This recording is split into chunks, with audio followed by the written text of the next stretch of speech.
man, that's weird. Why are you singing to me? And I love what he says. He goes, you know, the Spartans, when they went to war, they sang. I believe anything saying is worth singing about. Okay, that's weird, but okay. And then he graduates from college. He becomes a professor of religion and speech giving. The war breaks out. He resigns in 1862 because he's very staunchly, you know, pro-freedom, anti-slavery, abolitionist, abolish slavery. And he joins the Army. He's offered regimental command right away to 20th Maine, a new regiment.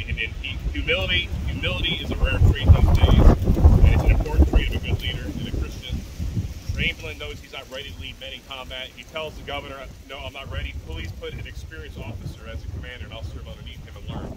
And he learns from Adelbert Ames, who's now a general and working for Howard on this day. And anyway, 20th Maine sees combat, Fredericksburg, and Chancellorsville. So anyway, we're now here, a week before the battle. There's 2 Maine regiments in 5th Corps, then commanded by Meade before he's promoted.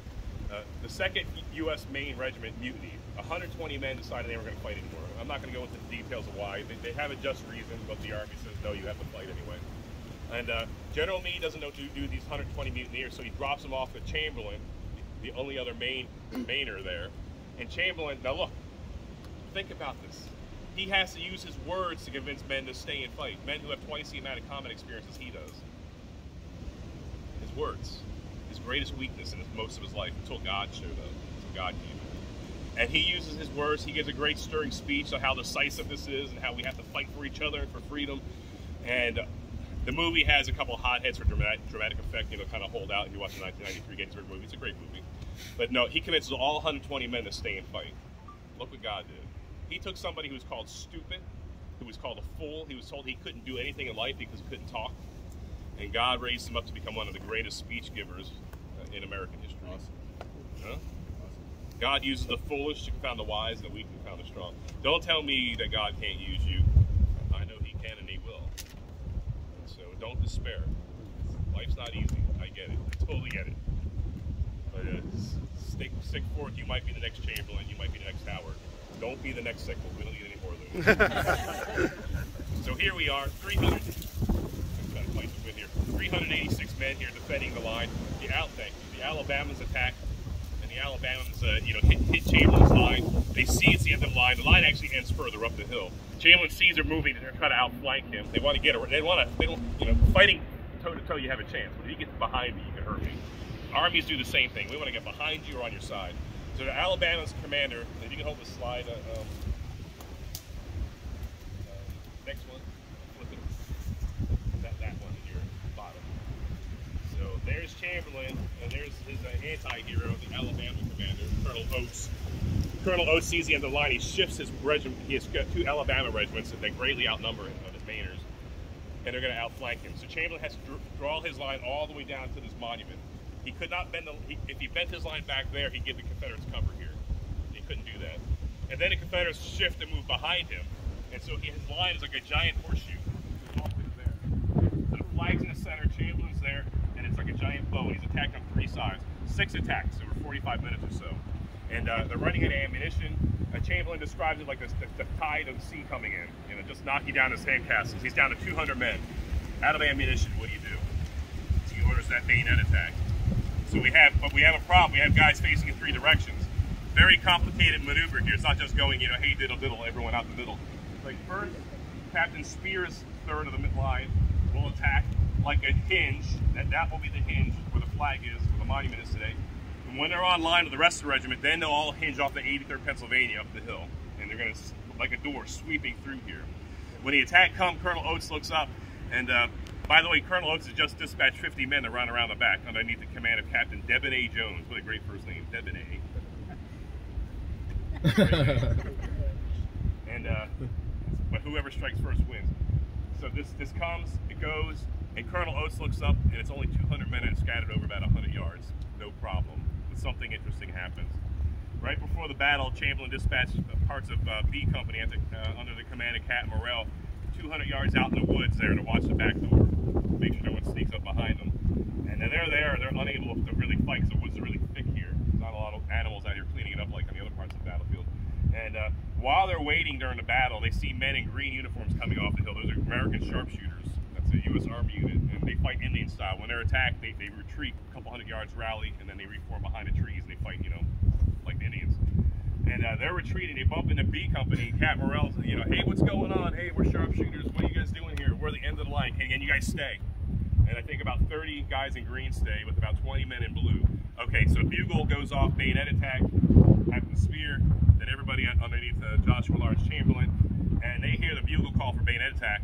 Cat Morrell out in the woods with the green guys, and he's like, "You guys coming?" I'm like, "Absolutely." So when Colonel Oates looks up, he sees a small group of men here, but he sees men in green and blue coming behind him, and he thinks that they brought 2 more regiments up, not just 50 men. And the Confederate line breaks. First battle that the Alabamans ever lost, they claim that they lost during the war, right here. And Colonel Chamberlain is charging down the hill here, and Lieutenant Colonel Bolger, an Alabaman there, has his pistol like in a movie. He actually takes a shot, but misses him. And so Chamberlain puts his sword to his throat and says, "Give me that pistol." That pistol's on display up at the Chamberlain House by Bowdoin College in Brunswick, Maine. And the stuttering fool who never amounted to anything in life changed the course of history, saved our nation. So look what God did. One last thing.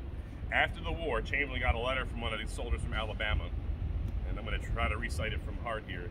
He says, the Alabama soldier's behind a rock over there, and he sees Chamberlain pacing up and down the line. He goes, "Dear sir, I'd like to tell you about a passage during a battle of Little Round Top that I am now glad of. Twice in that fight I had your life in my hands. I saw by your actions and your uniform that it'd be a good thing to put you out of the way. I drew a bead on a rock and took aim, and I tried to pull the trigger, but some queer something sat down on me and I could not pull the trigger. I got ashamed of my weakness and went through the same motions the second time, and that same queer something sat down on me and I couldn't do it, and I gave it up, your life. I'm glad of it now, and I hope you are too, a member of the Alabama Regiment." So God calls you to do things that you don't want to do. You do it the best you can, and let God take care of the rest. So Chamberlain had no idea that he put the Holy Spirit down heavy on that Alabama soldier, because if Chamberlain died, there was no bayonet attack. And he protected Chamberlain, fulfilled his perfect will to do. Thank you. The U.S. Army talks about several heroes today in our leadership manuals. One is two of the 3 are strong Christians. One is Sergeant Alvin York. Read my book on that. Fantastic story. And because of his moral character. And also Joshua Lawrence Chamberlain. And I call it building your character muscle, right? It's like when you hit the weights, of course, you start getting muscle mass and start getting stronger because you're exercising. And I believe every right choice you make following, God's calling on your life and God's precepts and standards for your life, you're building your immoral character muscle. So I believe what we saw out here on that day, the 2nd July, 1863, was merely an outward manifestation of the man that Chamberlain had become by choosing every day the hard right. It's always hard to do the right thing. It's so easy to do things that are outside of God's will. And so of this, I'll get right to it. He says, this is a big deal. I hope you listen up for this. "We know not of the future and cannot plan for it much." That's right. We don't know the future, and it's hard to plan for it. We try to plan for it. But this is what you can do about your future. We can hold our bodies so pure and high. You may cherish such thoughts and ideals and dream such dreams of lofty purpose. Why should I strive for these noble things? Hard things. God wants me to, wait until marriage and all this. And why? And not get drunk or get high. It's hard. I got a lot of pressure and what have you. Why should you do what's right? So that you can know and determine what manner of men or women you will be whenever and wherever that hour strikes that calls you to noble action. This predestination God has given you in charge, because none of us become different from our habit of cherished thought. Isn't that fantastic? So when you're reading, the scriptures, and you're reading what Jesus says about living our lives, now you understand. I mean, there's a lot more to it than that, but also it's better for us, because you'll become a man or woman of character and honor, and when you're called to noble action, you will do what you've always done, the right thing. Isn't that great? That gives us hope. Any questions? Is this the area they charge down this way?